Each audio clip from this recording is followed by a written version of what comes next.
21 بطولة لنادي الزمالك اللي خدهم بداية من 21-22. جيل الثلاثينات خدها 3 مرات، وصفارة نهاية المباراة مبروك لنادي الزمالك بطولة كاس مصر رقم 22، واحنا بنتكلم على تاريخه في الثواني الأخيرة من أحداث الشوط الثاني. مبروك لمجلس الإدارة بقيادة الدكتور كمال درويش وأعضاء مجلس الإدارة. مبروك للكرة المصرية، رجوع الجماهير في لقاء كبير زي ده، نهائي البطولة اللي احنا تابعناها خلال الشهر اللي فات، بداية من دور ال16 وال8 والنص نهائي واللقاء النهائي، وادي كاس مصر اللي بتنتظره جماهير نادي الزمالك بكل شغف.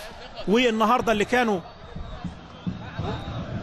باحتفالات من قبل بداية المباراة، والكابتن حلمي طولان قفل تماما على المفاجآت الواردة في بطولة الكاس. ادي لعيبة وادي دجلة اللي بيحيوا كبالة من عشاق نادي الزمالك. وادي الفرحة كابتن حلمي طولان المدير الفني اللي بقول لحضراتكم يعني عمل توليفة وعمل حالة جديدة لنادي الزمالك. أكتر واحد فرحان مرة تانية لعودة البطولات، وتحية لأحمد سمير، وعلى طول تبادل التهاني مع أحمد حسن اللي كان بيمني نفسه النهاردة إن هو يحرز هدف. وادي طبعا الدخلات بقى اللي هنشوفها بالاحتفالات بالفرحة. وادي مكتوب هنا الأندية اللي فازت بكأس مصر منذ إنشائه 1922.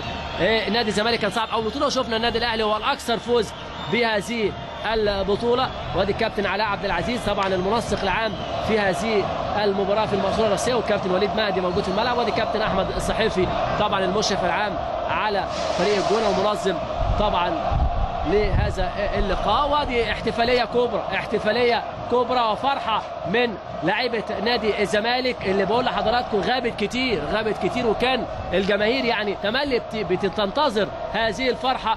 وادي بنعيش سويا طبعا الأهداف اللي موجودة من خلال شاشة التلفزيون المصري والوحدة رقم 20، ومتابعة لكل أحداث اللقاء. بنعيش طبعا دي الأهداف. الهدف اللي جابه أحمد جعفر ده الهدف الثاني، وشوفنا قبل كده الهدف الأول. وادي الوايت نايس وجماهير نادي الزمالك. وادي الهدف الثالث لشيكا بالا، و3 الزمالك لا شيء. وادي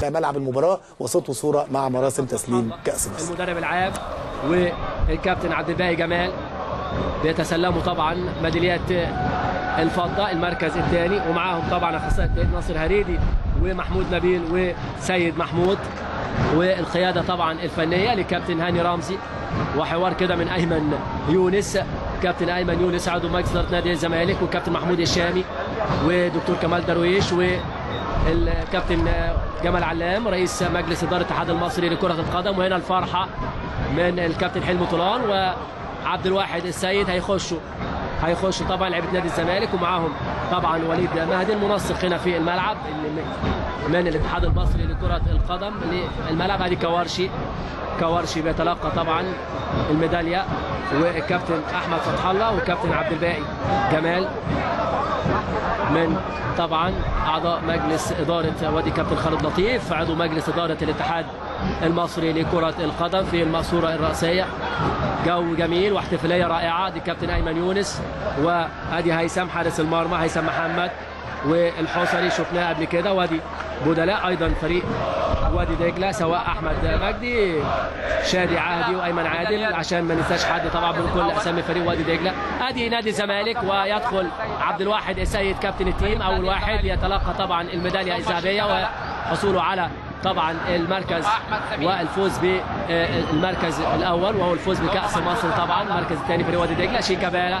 وادي على طول حضن كده، لان بقول لحضراتكم اكثر واحد قدر يحتضن النجوم هو الكابتن ايمن يونس، عرف ازاي يوظف النجوم سواء شيكا بالا سواء احمد جعفر. ادي تحيه لاحمد سمير وشفنا شيكا بالا. وادي تحيه ايضا اللي جاي طبعا ويخش في التشكيله فتح الله، شفت رقم 20 فتح الله اللي طبعا بنتمنى له طبعا العوده مره اخرى للملاعب بعد الاصابه. وادي محمد ابراهيم احمد توفيق، وشفنا قبل كده صلاح سليمان. وادي طلبه احمد جعفر، وشايف السعاده على وجه الكابتن ايمن يونس. وادي الكابتن محمود الشامي عضو مجلس اداره الاتحاد المصري، اعضاء مجلس اداره نادي الزمالك مرتضى ابن المستشار مرتضى منصور. وادي كابتن خالد لطيف. وادي الجماهير بقى للنهارده بقول لحضراتكم اكيد هيبقى في احتفاليه كبرى للقلعه البيضاء الفوز بالكأس وتتويج نادي الزمالك للفوز بالكأس وغياب طويل عن البطولات. ادي احمد عيد، وشوفنا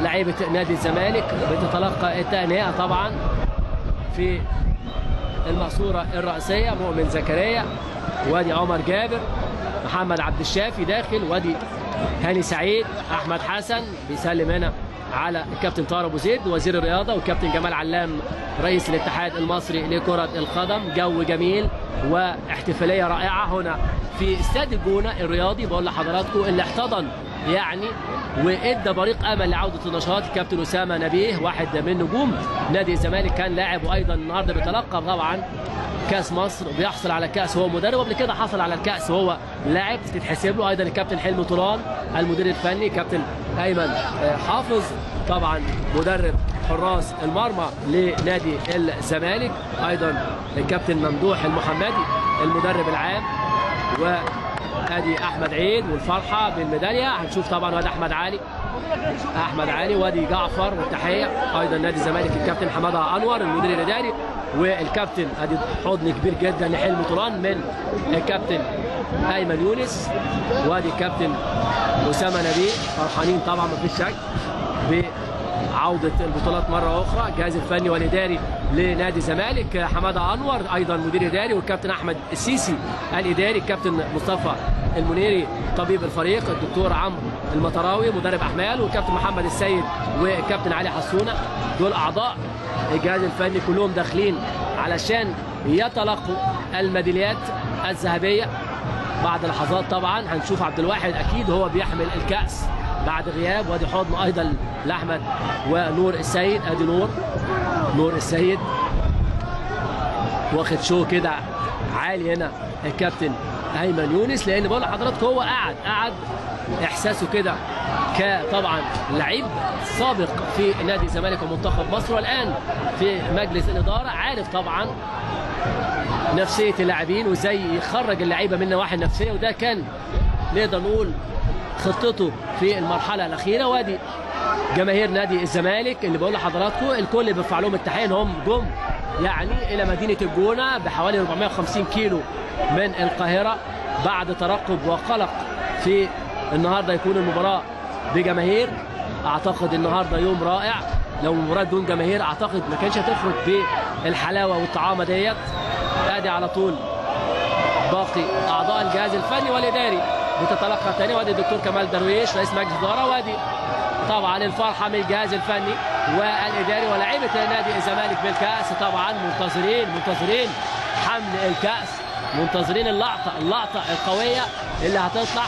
وادي محافظ البحر الاحمر سياده اللواء طبعا احمد عبد الله بيتلقى طبعا التهاني مع اعضاء مجلس الاداره لنادي الزمالك اللي بيحضروا هذا اللقاء. وادي كاس مصر لهذا الموسم، وكابتن ايمن يونس يرفع كاس مصر مع كابتن التيم عبد الواحد السيد، ويعود مره اخرى عبد الواحد السيد لحمل كاس مصر بعد غياب يعني طويل. 5 مواسم سابقه كان بيحلم نادي الزمالك طبعا تحديدا اخر لقب ليه كان كاس مصر منذ عام 2008-2009. وادي الفرحه من جماهير نادي الزمالك بالفوز باللقب اللي اكيد هيدي حلاوه فيما هو قادم. نتمنى بقى تكون بدايه زي ما قلت لحضراتكم لعوده النشاط للمستطيل الاخضر والملاعب، ونشوف ده ينعكس. وادي شيكابالا عريس طبعا شيكابالا نادي الزمالك ومعشوق القلعه البيضاء بيتوجه للجماهير وبيعيشوا طبعا احتفاليه الفوز بالكاس مع جماهير الوايت نايتس جماهير نادي الزمالك. وادي الصواريخ بتعلو سماء مدينه الجونه وملعب الجونه. وادي الدكتور كمال درويش سعيد طبعا في شكل لما يكون مجلس اداره يستطيع ان هو في عهده يحقق بطوله، بتبقى يعني شيء جميل بيتحسب لمجلس الاداره وايضا يتحسب للاعبين والجهاز الفني. ودي طبعا لازم تكون الرساله اللي موجهه لاي مجلس اداره في اي فريق، ازاي تهيئ الجو المناسب لفرقتك. فرحه طبعا واعلام بيضاء ودخلات وحشتنا كتير جدا الدخلات.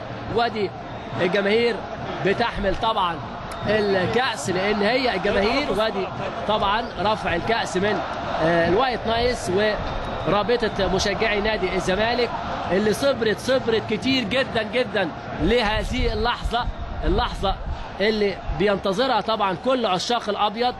نتمنى ونقول ان دي رسالة هتبقى فيما هو قادم، ان احنا نعلن ان احنا جماهير هتلتزم وهتبقى تشجع بشكل نقدر نقول ملتزم، علشان يبقى في تواجد للجماهير مرة اخرى في الملاعب الخضراء والمدرجات. مفيش شك طبعا ان الحلاوة والمتعة والإثارة بدون الجماهير ما تبقاش موجودة، علشان كده دي هتبقى رسالة، وان شاء الله يبقى اعلان لعودة النشاط وعودة الجماهير. نتمنى ايضا النادي الاهلي غدا ان شاء الله ان الكأس الافريقيه تكون للمره الثامنه من نصيب النادي الاهلي، ونتمنى ايضا كل الجماهير تؤازر ان شاء الله بكره النادي الاهلي، وتؤازر ايضا منتخبنا يوم 19 في لقاء مع غانا. كلنا ايد واحده، كلنا نرفع شعار هيا بنا نبدا عهد جديد في مصر على كافه المحافل الرياضيه وكافه المحافل الاخرى على المستوى الرياضي، لان الرياضه بقول لحضراتكم هي البدايه الرياضه، وكل جماهير مصر تعشق كرة القدم بشكل كبير جدا جدا جدا. وادي منظر رائع في مدينة الجونة الجميلة اللي بحيي والله يعني كل القائمين على طبعا ملعب الجونة ومدينة الجونة الجميلة، كل القائمين على تنظيم هذا اللقاء اللي شاركوا فيه ان هم يدونا صورة جميلة، صورة حلوة، صورة اكثر من رائعة، وفرحة هنا من لعيبة نادي الزمالك بحمل الكأس. شايف أحمد علي ونور السيد، أحمد حسن، محمد إبراهيم، حازم إمام، الكل فرحان بكأس مصر.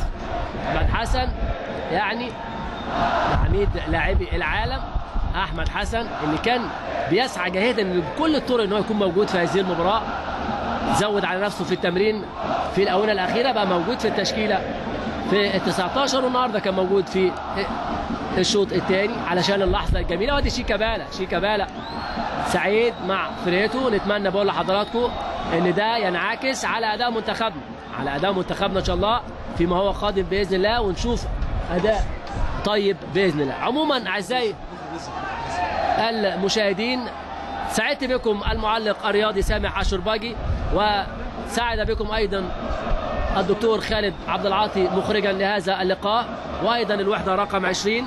حتى نلتقي ولقاءات قادمه، لكم تحياتي والسلام عليكم ورحمه الله وبركاته.